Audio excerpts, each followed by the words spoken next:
গেছে কালকে বিকাল 5টার দিকে এখানে বসে রয়েছি গোড়া রাত্রে, আর আজকে গোড়া দিনে যেই কষ্ট পাইছি 2000 টাকা রওনা দিছি। আমাদের 1500 টাকা অলরেডি খরচ হয়ে গেছে। বাথরুমে 10 টাকা করে আমাদের থেকে নিছি। সেনাবাহিনী আইসা তারপরে 5 টাকা করিয়া দিয়ে গেছে। আমরা যেই কষ্ট পাইছি আমাদের পাটা হুলে গেছে বসে দেখতে দেখতে। আমরা এত কষ্ট কী জন্য পাইতেছি?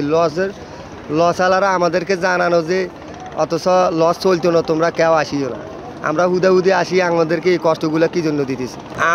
আমি কোরবানি না গরু বিক্রি করবো, আমি এই জন্য এই উদ্দেশ্য করে রওনা দিছি। আমার গরু বিক্রি করে তাহলে কি বাদ হয়ে গেছে? এখনও খবর পাইনি যে লস যাবে কিনা, তাই এখনও খবর পাইনি। খাওয়া দাওয়ার সমস্যা হইতেছে, গোসল, খাওয়া দাওয়া, তারপর আরও অন্যান্য আনুষঙ্গিক অন্যান্য অনেক সমস্যাই আমাদের হচ্ছে। এখানে অসংখ্য মানুষ, অনেক মহিলার, অনেক রুগী, অসংখ্য রুগী আছে যারা এখানে চিকিৎসা শেষে দেশে যাইতে পারতেছে না।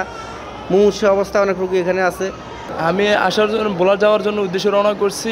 বিগত 2 দিন আগে আমি ভোলা থেকে ঢাকার উদ্দেশ্যে আসছিলাম, মানে আমার ছোটো ভাই অসুস্থ ছিল, যেহেতু করে আমি এখন বাড়ির উদ্দেশ্যে রওনা করছি। আজকে ঘূর্ণিঝড় প্রবলের জন্য আমরা যেতে পারছি না ভোলাবাসী, মানে আমি না শুধু আমাদের সহ অনেক মানুষ আজকে দেখতেছি এই টার্মিনালে অপেক্ষা করতেছে ভোলা যাওয়ার জন্য।